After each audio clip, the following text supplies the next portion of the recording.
আজকে কিন্তু একদম প্রথমবার বানাচ্ছি লাচ্ছা পরাঠা, ফার্স্ট টাইম। আগে কখনো করিনি। তার সঙ্গে একটা মাখানা পনির, এটা অবশ্য আগে বানিয়েছি। কিভাবে পুরো রেসিপিটা বানাচ্ছি আর ফার্স্ট টাইম কি কি আমি ভুল ত্রুটি করলাম সেগুলো আপনাদের সঙ্গে শেয়ার করব। বেলাল, আজকে হচ্ছে পনিরের তরকারি করছি, এর সঙ্গে কি খাবে? পনিরের তরকারি করছো? হ্যাঁ, রুটি খাবে না পরোটা?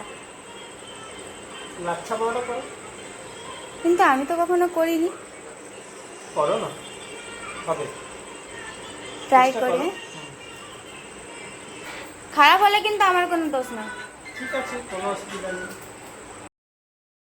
হ্যালো বন্ধুরা, আমি রিয়া। আবার একটি নতুন রেসিপিতে আপনাদের অনেক অনেক ওয়েলকাম। এখানে আমি 2 বাটির মতন ময়দা নিয়ে নিয়েছি। ময়দাটাকে ভালো করে চেলে নিলাম, ওই কিছু গুঁড়ো গুঁড়ি থাকলে বেরিয়ে যাবে। তার মধ্যে দিয়ে দিলাম পরিমাণ মতন নুন, আর 1 চামচের মতন চিনি, আর 1 চামচের মতন ঘি। ঘি দিলে আমি দেখেছি এর ক্রিস্পিনেসটা খুব ভালো আসে আর খেতেও খুব ভালো লাগে। আমি অনেকগুলো ভিডিও দেখার পরেই কিন্তু এই লাচ্ছা পরোটাটা করার চেষ্টা করেছি। হ্যাঁ, কিছু টিপস ওনাদের আমি ফলো করেছি ভিডিও দেখে। যেমন এখানে গুনগুনো গরম জলে আটাটাকে মেখে নিতে হবে, আমি সেই রকমই করলাম। মানে হাত ছোঁয়া গরম জল, আঙুলটা ডোবানো যাবে কিন্তু অতটা গরম লাগবে না, সেরকম টাইপের আপনাদেরকে জলটা গরম করে নিতে হবে। খুব ভালোভাবে আস্তে আস্তে কিন্তু জল দিয়ে আটাটা মাখতে হবে। তবে আমার এখানে একটা ভুল হয়ে গিয়েছিল। আমি কি করেছিলাম, ওই বেশি মানে জলটা আমার লেগে গেছিলো, মানে জলটা পড়ে গেছিলো। তো আমার বুদ্ধি করে ওখানে আটা দিয়ে দেওয়া দরকার ছিল, কিন্তু সত্যি কথা বলতে আর আটাটা দেওয়াই হয়নি। আর আমার অতটা তো ফার্স্ট টাইম করছি, খেয়ালও নেই যে কতটা কীরকম দিতে হবে। তো এখানে জলটার পরিমাণ যখন দেখবেন আপনাদের এটা নরম হয়ে গেছে, তখন আটাটা দেবেন। আটা দেওয়ার সাথে সাথে এবার যতটা আটার পরিমাণ দিবেন সেরকম নুন চিনি আর ঘিটাও সেরকম বাড়াতে হবে। আর কি, এখানে ঘরে তৈরি পনিরটা আমি রেডি করে নিচ্ছি, ওটা এখন রেস্টে রেখেছি। আর পনিরটা দেখুন কত সুন্দর হয়েছে। আর আমি আগে কিন্তু পনিরের রেসিপি শেয়ার করেছি, ওই পাকা আমের রসগোল্লা যে করেছিলাম সেটা, ওই রেসিপিটা যদি না দেখে থাকেন তাহলে অবশ্যই দেখবেন। আর ওটার মধ্যে পনির রেসিপিটাও দেওয়া আছে। মাখানা নিয়ে নিয়েছি এখানে 1 বাটির মতন, আর নিয়েছি এই 200 গ্রামের মতন পনির। হ্যাঁ, ঘরে বসানোই পনির, এটা ঘরে তৈরি করেছি। 1 বাটির মতন ঘি দিলাম মাখানাটা রোস্ট করার জন্য। আর মাখানা ঘিতে রোস্ট করলে খুব সুন্দর খেতে লাগে। এমনিতেও মাখানার মধ্যে তো কোনো নুন সল্টি ব্যাপারটা থাকে না। হ্যাঁ, অনেক এতে থাকে, প্যাকেটে থাকে, তবে আমরা সল্টি যেটা নুন থাকে না সেটাই আমরা নিয়ে আসি বাড়িতে, ওটা ঘিয়ের সঙ্গে নুন দিয়ে ভাজিয়ে আমরা খাই। তো এটার মধ্যে আমি নুন কোনো কিছুই দেইনি, আপনারা চাইলে দিতে পারেন। তো যেহেতু গ্রেভি বানাবো, ওটার মধ্যে অলরেডি নুন প্রবেশ করে যাবে। এখানে মোটামুটি রোস্ট হয়ে গেছে, যখন দেখবেন খুব ক্রাঞ্চি ভাব চলে এসেছে মাখানাটার মধ্যে, তখন নামিয়ে নেবেন। আর খুব বেশি কালো করবেন না, যেমন আমারটা একটু হালকা কালো হয়ে গেছে, এরকম কিন্তু করবেন না। ধিমে আঁচে লো টু মিডিয়ামে ভাজতে থাকবেন। এখানে আমি একটা মিডিয়াম সাইজের পেঁয়াজ নিলাম, আর 10-12টা কাজু, 4-5টা আমন্ড বাদাম ভিজিয়ে রেখেছিলাম 2 ঘন্টা আগে। হ্যাঁ, অনেক তাড়াতাড়ি ভিজিয়ে রেখেছি। তো আদা রসুন পরিমাণ মতন দিয়েছি, মানে 1 ইঞ্চের মতন আদা দিয়েছি, আর রসুন দিয়ে দিলাম 3-4টের মতন, দিয়ে ভালো করে ওটাকে পরিমাণ মতন জল দিয়ে, জলটা শুকিয়ে আসা অবধি গ্যাসে এবারে রেখে দিলাম। ওটার মধ্যেই আমি তার মধ্যে দেখলাম যে দেখি আটাটা এবার মিক্স করে নিই, কারণ ওটা এখন গরম হবে, ফুটবে, তারপরে আবার ঠান্ডা হতেও সময় লাগবে, ততক্ষণ আমার লাচ্ছা পরোটাটা রেডি হয়ে যাবে। তো এখানে আমি লাচ্ছা পরোটাটা আগে রেডি করছি, মানে মোটামুটি রেডি করে ওকে তো আবার রেস্টে রাখতে হবে। যেমন এখানে আমি মিডিলে আবার চেক করলাম যে এটা হয়ে গেছে নাকি, তার জন্য দেখে নিলাম। আর হাই ফ্লেমে ওটাকে একদম জলটাকে শুকিয়ে নেব। এখানে নিয়েছি 3 থেকে 4 চামচের মতন তেল, আর 2 চামচের মতন কর্নফ্লাওয়ার দিয়েছি। খুব ভালো করে মিক্স করে ওটা এক সাইডে রেখে দিলাম। আর এটার মধ্যে খুব পাতলা করে বেলে নিয়ে ওই স্লেরিটা যে বানিয়ে রেখেছি কর্নফ্লাওয়ার আর তেলের, ওইটা এভাবে দিয়ে খুব ভালো করে মিশিয়ে নিলাম। আর যতটা পারবেন ততটা সরু করার চেষ্টা করবেন। আমার মনে হয় আমার এটা আরও একটু সরু হলে হয়তো ভালো হতো। আর নেক্সট টাইম যখন করব, বুদ্ধি করে কিচেন প্ল্যাটফর্মের উপরেই করব, কারণ গ্রানাইটের উপরে করলেও কিন্তু খুব সুন্দর হয়, আমি এটা দেখলাম। কিন্তু এটা আমার বেলুন চাকিটা একটু ছোট হয়ে গেছে। তো এভাবে হাতের সাহায্যে খুব ভালো করে মুড়ে নিলাম। আগে তো দেখলেন সরু সরু করে দড়ির মতন কাট লাগিয়ে নিয়েছি, আর বাইরের যে এক্সেস অংশটা আছে ওটা ভিতরে রেখে দিলাম। প্রথম যে 2-3টে করেছিলাম না, খুব একটা ভালো করতে পারিনি। তারপরে কি করেছি, সব কিছু রেডি করে নিয়ে ভালো করে তেল মাখিয়ে এটাকে আবারও রেখে দিলাম। এখন এবারে ওই যে তরকারিটা করব পনির আর মাখানার ওটা করে নেওয়ার পালা। এটাও মোটামুটি ঠান্ডাও হয়ে গেছে। তো এখানে নিয়েছি ওই একটা বড় সাইজের পেঁয়াজ, বলেই তো দিলাম, আর কাজু বাদাম সব কিছু। তবে এটার মধ্যেই খুব কিন্তু ঝামেলা নেই রান্নাটা করার। তো সব কিছু একদম মিক্স করে নেবো। যেমন এখানে ছোট ছোট আমার এলাচগুলো ছিল, তার জন্য 3টে দিয়েছি, একটা সিনেমেন স্টিক দিয়েছি, দারুচিনি, আর 10-12টার মতন শামরিচ দিয়েছি। শামরিচ দিলে এর টেস্টটা একটু অন্যরকম আসে। যদি শামরিচ না থাকে তাহলে গোলমরিচও দিতে পারেন। তারপরে আর কি এখানে 2 থেকে 3 চামচের মতন তেল দিলাম, আর তেজপাতা দিয়েছি, জিরের ফোড়ন দিয়েছি। জিরের ফোড়নটা দিয়ে পুরো মিশ্রণটা এখানে এবার ঢেলে দিলাম। কাশ্মীরি লঙ্কাটা আগে দিয়ে দিলাম তেলের উপর, কারণ কালারটা আসবে। আমি এখানে কোনো হলুদ ইউজ করিনি, আপনারা চাইলে করতে পারেন, তবে আমি বলবো না করতে। এটাতেই খুব সুন্দর কালার আসে। আর দই আর কাজু যেটাই ব্যবহার করে সেটাই কিন্তু অনেককেই দেখেছি যারা ওই হলুদটা দেয় না, তবে আপনারা চাইলে দিতে পারেন। তো এখানে নুন টুন সবই পরিমাণ মতন দিয়ে দিয়েছি। আর তারপরে এখানে একটা হালকা স্লাইড মানে সুইটনেস আসার জন্য এটার মধ্যে চিনি দিলাম 1 চামচের মতন।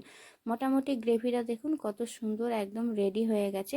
হ্যাঁ, আরেকটা কথা আপনাদের বলার আছে, যখন তেলের মধ্যে গ্রেভিটা দিবেন সঙ্গে সঙ্গে কিন্তু অবশ্যই চালাতে থাকবেন, একদম বন্ধ করবেন না কিন্তু খুন্তিটা নাড়া, যতক্ষণ না তেলটা উপরে ভেসে আসছে।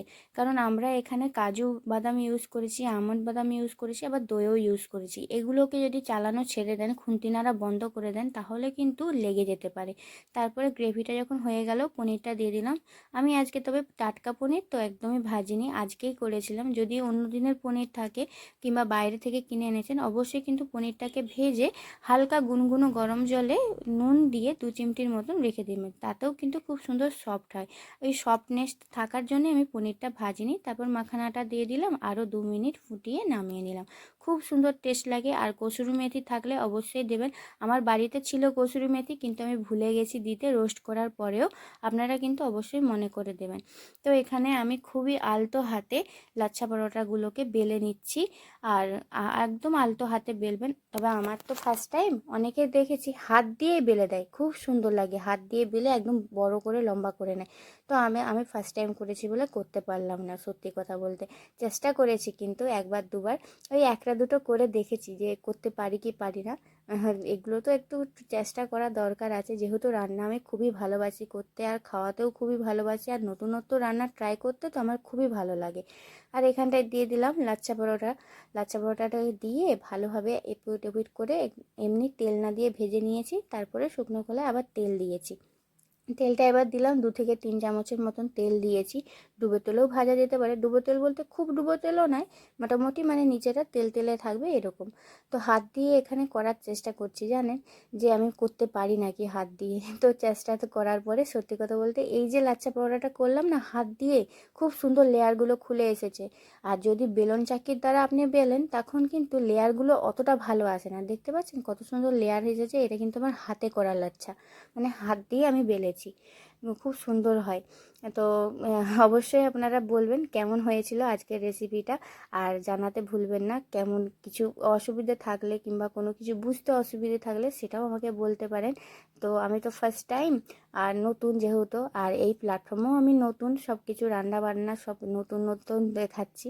তো যদি কিছু ভুল ত্রুটি হয়ে থাকে অবশ্যই বলবেন। তো সকলকে খেতে দিয়ে দিয়েছি। সত্যি কথা বলতে রাত্রেবেলা শ্যুট করেছিলাম তো ভিডিওটা, তখন আমার বেজে গেছে এখনও মোটামুটি 11টা থেকে 11:30। আবার তার সাথে ভাত রান্নাও করেছি, যেহেতু শ্বশুরমশাই ফুল নিয়ে হাওড়ার ঘাটে যান, তার জন্য তো তাকে ভাত দিতেই হবে। হ্যাঁ, সকলে কিন্তু ট্রাই করেছিল, তো সকলকে মোটামুটি ভালোই লেগেছে। লাচ্ছা পরোটাটা ফার্স্ট টাইম বলছে আরও একটু লেয়ার হলে ভালো হতো, আমিও বলছি আরও একটু যদি লেয়ার হতো খুবই ভালো হতো।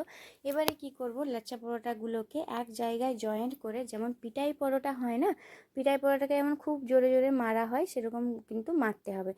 অতটা জোরে না মারলেও হাত দিয়ে এরকম দুমড়ে মুচড়ে করে নিতে হবে, তাহলে লেয়ারগুলো আরও সুন্দর মানে বেরিয়ে আসবে।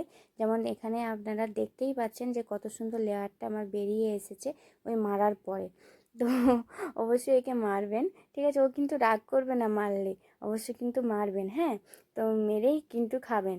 তো ভালোভাবে কিন্তু এভাবে এনহ্যান্স হবে, মানে টেস্টটাও খুব ভালো হয় এই রেসিপির। অবশ্যই কিন্তু রেসিপিগুলো কেমন হলো অবশ্যই জানাবেন। আর পনিরের রেসিপি তো মাস্ট ট্রাই করবেন, খুব সুন্দর হয়। চলুন ওকে তাহলে দিয়ে আসি। খেয়ে দেখো। দারুণ হয়েছে দেখতে, কত সুন্দর হয়েছে লাচ্ছা পরোটাটা। ভালো। পারবেনি? কিন্তু দোকানের মতন অতটা সেই লেয়ার ভাবটা আসেনি। এটাও ভালো হয়েছে, খেতেও ভালো লাগবে মনে হচ্ছে। চলো চলো চলো বসে পড়ি তাড়াতাড়ি। বসো। ওকে খেতে দিয়ে চলে গিয়েছিলাম, তারপরে বাকি পরোটাগুলো ভেজে নিয়ে চলে এসেছি। ওটারও খেয়ে ওর হাত ধোয়া হয়ে গেছে আর রুবুকে খাওয়ানো হয়ে গেছে। এবার আমি খেয়ে দেখব কেমন হয়েছে।